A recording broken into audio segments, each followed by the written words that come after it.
네, 오늘 10분 메시지입니다. 네, 벌써 20번째 나가는데 먼저 영적인 사실을 누려라 이런 말이 무슨 의미냐, 그래서 그거에 대해서 좀 설명을 했고, 제가 마치면서 누림이란 무엇이냐 한번 생각해 보라 그랬죠. 왜 이것을 나눠서 좀 우리가 좀 들어야 되냐. 사역자는 좀 이렇게 사역을 위해서 이런 것들을 좀 정리할 필요가 있어요. 자, 그래서 지금 결론적으로는 말씀을 드릴 거고, 영적인 사실을 누리는 것과 누림에 대해서 가장 잘 나타난 성경 본문이 마태복음 28장 18절에서 20절이에요. 요게 누림과, 아니, 영적인 사실을 누림과 누림에 대해서 같이 설명할 수 있는 아주 좋은 중요한 내용이에요. 자, 그래서 지금 먼저 마태복음 28장 18절에서 20절은 먼저 가장 생각해야 될 게 뭐냐면요, 예수님이 마지막으로 우리에게 명령하신 말씀이라는 거죠. 그러면 신자들이 모두 어디에 집중해야 되냐? 부활하신 메시지, 부활 메시지에 집중을 해야 돼요. 여기에 집중하지 않고서는 인도받았다, 응답받았다 이런 말을 쓸 수가 없어요, 사실은. 자, 이 안에 하나님의 관심과 인도와 응답이 들어있다는 얘기예요. 그래서 지금 마태복음 28장 18절에서 20절. 그래서 그러면 여기서 너희는 이 말 할 때 누구를 말하는 거냐 이거죠. 물론 예수님이 우리를, 제자들을 지명해서 부르고 구원받을 자를 지명해서 불러요. 그래서 너희는, 이 말은 예수님이 지명해서 부른 자 이렇게 말해도 되긴 해요. 근데 그 전에 무슨 얘기 했냐면 하늘 권세, 두 번째 땅 권세. 이거 숫자는 안 쓸게요. 땅 권세. 하늘과 땅. 그러니까 하늘 권세, 땅 권세. 요거를 아는 사람이 예수님이 부른 자라고, 그렇게 지금 우리가 초점을 둬야 돼요. 자, 그 영적인 사실을 누려라. 이 말은 뭐냐면 여지껏 기독교인들이 육을 누렸지, 육적인 기도를 하고, 그러니까 영적인 사실을 누려라는 건 기도 차원에서의 뭐랄까 적용을 말하는 거고, 또 사실 이거 그냥 누려라 이거는 삶 차원에서 얘기를 하는 거예요. 그래서 그게 좀 달라요. 자, 그래서 지금 너희는, 이 말은 영적인 사실을 누리는 사람을 말하는 거예요. 그래서 하늘 권세가 뭔지 알고 땅의 권세가 뭔지 아는 사람을 불렀다는 거죠. 그래서 마태복음 3장 16절에서 17절하고 마태복음 4장 1절에서 11절, 요 사람들을 불렀잖아요. 4장 19절에. 여기 마태복음 4장 19절에 너희는 내가 너희를 부른 것은, 아니야, 나를 따라오너라 사람 남는 어부가 되게 한다 했죠. 그래서 따라가는 자가 누구냐? 두 가지를 아는 자, 그거를 이제 그런 사람들을 불렀죠. 자, 그러면 하늘에는 뭐가 있죠? 성삼위 하나님이 계시죠. 그리고 천사가 있죠. 여기는 사단이 쫓겨났기 때문에 이렇게 성삼위 하나님과 천사가 있는 것이 하늘이에요. 그래서 이 성삼위 하나님이 모든 세상 만물을 시작과 끝을 가지고, 마스터 플랜을 가지고 이제 세상을 움직이고 계시죠. 거기에 천사가 이제 수종을 들고 있죠. 자, 땅의 권세는 뭐냐? 이 세상의 모든 흑암이 잡고 있는데 그 흑암을 통틀어서 이 사단, 마귀, 귀신을, 사단이나 마귀나 같은, 또 귀신, 또 미혹의 영, 이런 것들이 통틀어서 이제 흑암이라고 통틀어서 얘기하죠. 그러니까 지금 이 사실을 기도 속에서 누리냐 안 누리냐에 따라서 영적인 사람이냐 육적인 사람이냐고 나눠져요. 종교인이냐 복음의 사람이냐 이렇게 나눠져요. 그래서 한번 우리가 주기도문도 따지고 보면 내가 다 풀어줬죠. 이 내용하고 똑같은 거라고. 자, 그러니까 너희는 누구냐? 다시 말하면 하늘과 땅의 권세, 영적인 사실을 누리는 사람을 불렀다. 그러면 가서 이 말은 뭐냐면 항상 우리 인간은요, 만남이 있어요. 물론 현장에 일부러 전도하러 가기도 하지만 늘 우리는 만남 속에 있기 때문에 내가 밟는 곳, 내가 가는 곳 이렇게 이해하면 되겠죠. 거기에는 어떤 사람들이 있어요? 창세기 3장의 원죄 속에 빠져 있는 사람들이 있죠. 자, 이런 사람들이 지금 어떤 사람이냐? 하나님 떠나서 죄 가운데 빠져 사단에 잡힌 자죠. 요게 에베소서 2장 1절에 보면 허물과 죄로 죽은 영이죠. 죽은 영을 가지고 어떻게 사냐? 고린도전서 2장 14절에 이 죽은 영은요, 육에 속해 있기 때문에 하나님의 성령의 일을 받지 못해요. 육에 속한 자. 그리고 히브리서 2장 15절에 보면 종노릇해요. 왜죠? 죽기를 무서워서 일생에 매어 종노릇한다 그래요. 자, 이런 자들에게 만남은 뭐냐? 창세기 3장 15절을 설명해 줘야 돼요. 그래서 이거죠. 처음에 창세기 3장 15절 읽어주면서 사람들이 잘 이해 못해요. 그래서 이거는 읽어주고 설명을 해줄 때, 자, 여인의 후손, 이 말은 뭐냐면 하나님의 아들을 말한다. 그래서 하나님이란 증표, 증거 하신 분이다. 하나님이란 존재 증명을 하신 분이다.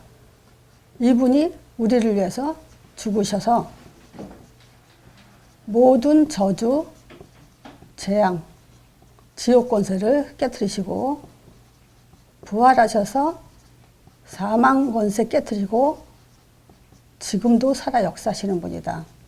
그분이 바로 예수님이시죠. 그래서 이 예수 이름으로 우리한테 성령을 보내주는데 이 성령이 우리와 영원히 함께할 뿐만 아니라 우리를 이제 인도하시는데 인도하신다는 증거가 사도행전 1장 8절 땅끝이죠. 자, 이 땅끝에서 인도받은 자가 뭐냐면 만남을 통해서 하나님의 응답을 받게 되었죠.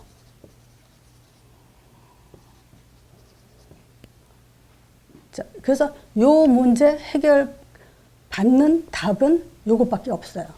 그래서 지금 요 그리스도죠. 요게 요 그리스도는 과거 문제 해결. 자, 당신은 지금 이 복음을 듣기 전에는 과거 속에 있는 거다. 이게 이 속에 있었다. 요건 지금 과거고 지금 예수를 영접함으로 인해서 지금 현재 하나님의 자녀가 되는 축복을 받을 수 있다. 그래서 영접 여기서 시켜도 되고요.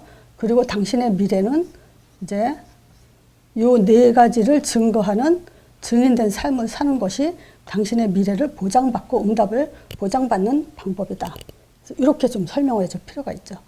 그래서 가서 뭐 하냐? 바로 요거 하는 거예요. 그리고 요 속에서 제자가 나와요. 다른 데서 제자 안 나와요. 요 속에서 지금 제자가 나오는데 제자는 요 메시지를 확립해야 되죠. 자, 이 메시지 하기 위해서 우리는 반드시 순교 정신을 가져가야 돼요. 메시지 아무나 받지 못해요. 왜냐? 자기 생각이 꽉 차고 자기 체질과 이런 것들이 꽉 차 있기 때문에. 그래서 어떻게 순교하냐? 따라가야 돼요. 제자는 따라가는 자예요. 그리고 순종하는 자예요.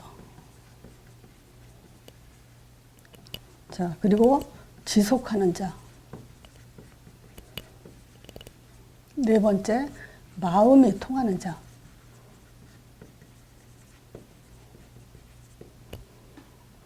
이게 제자예요. 제자의 특징이에요. 여기에 플러스 이제 우리가 뭐가 있죠? 인격과 상식과 이런 그릇들이 더 금상첨화로 돼 있어야 돼요. 자, 그래서 이런 사람들이 리더가 되고 앞선 자가 돼요. 그러니까 뭐 따라가고 순종하고 지속하고 마음이 통했는데 인격과 상식과 그릇이 안 되면 그냥 뭐랄까 주역은 되지 못하죠. 조연 역할하고 엑스트라 역할만 할 뿐이죠. 주역을 되려면 정말 인격과 그릇 상식들이 이제 준비돼야 되죠. 자, 그럼 제자를 삼아 뭐 해야 될까요? 예수 이름으로 세례를 주래죠. 이 세례를 준다는 것은 결국 교회화라는 거예요. 자, 예수 이름은 어떤 이름이죠? 하나님의 이름은 하나님의 이름이라 했잖아. 하나님의 이름은 바로 예수죠. 이제 성삼위 하나님의 이름. 그래서 여기에 그러죠. 아버지와 아들과 성령의 이름으로 세례를 주라고. 그 세례는 또 뭘 의미하죠? 하나님의 의를 나타내죠. 죄의 씻음, 거룩함, 이 속에 들어가는 거죠. 그리고 그것뿐만이 아니고 요한복음 19장 30절 다 이루었다, 다 끝났다. 여기에 답을 가지고 올인하는 거죠. 자, 그래서 우리는 이 세상에서 딱 한 가지 힘을 가져야 된다면 바로 예수 이름으로 힘을 갖고 힘 있는 자의 삶을 살아갈 때 제대로 된 신앙을 가졌다. 제자의 증거다라는 것이 바로 이 예수 이름이에요. 왜냐하면 마태복음 10장에 보면은 그 현장에 보낼 때 두보로또 가져가지 말고 은대, 동, 전대 뭐 다 가져가지 말라 그러죠. 한 가지만 줬어요. 그래서 우리는 다른 걸 다 버리고 하나님이 준 한 가지 예수 이름 하나로 힘 있는 자가 되어야 돼요. 성경 기록 목적도 바로 이 내용이죠. 자, 그러면 이 힘을 입는 자만이 양육화가 될 수 있어요. 가르쳐 지킨다 이 말은 양육화라는 거죠. 이 말은 전 인생을 바꾸는 거예요.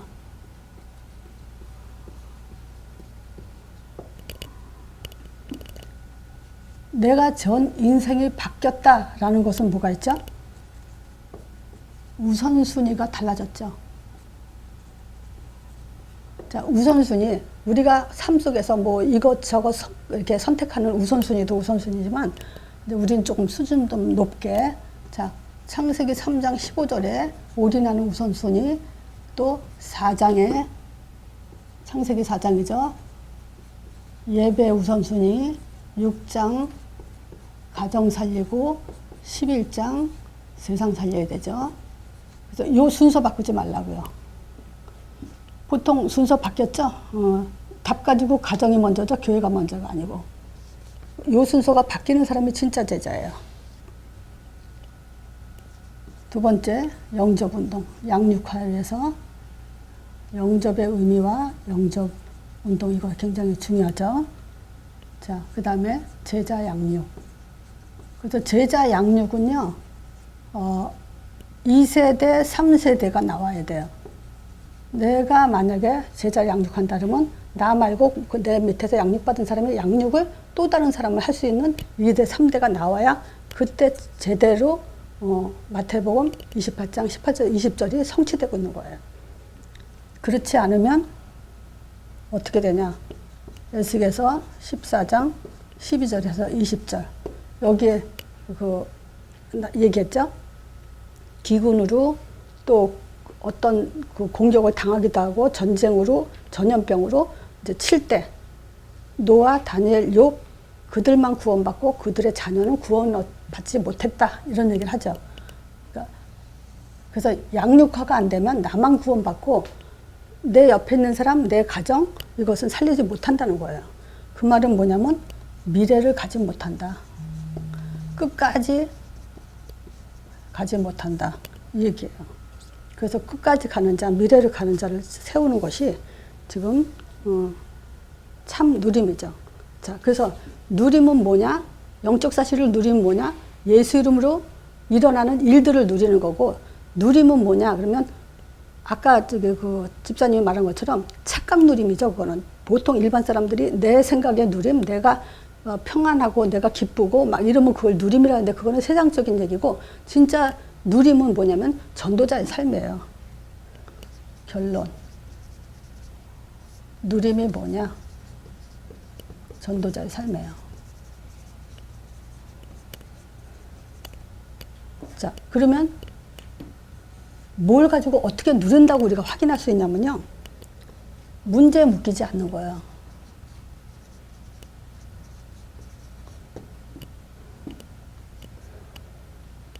그러니까 전도가 우선이 돼야 되는 거예요.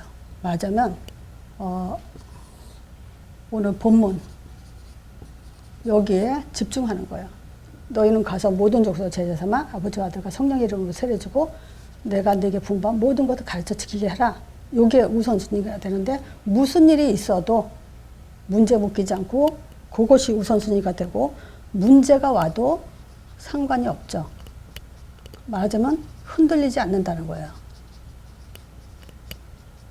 세 번째, 오히려 이제 더 큰 문제를 바꾸는 힘을 갖는 게 진짜 누림이죠. 그 문제를 바꾸는 힘이라는 건 뭐냐면요.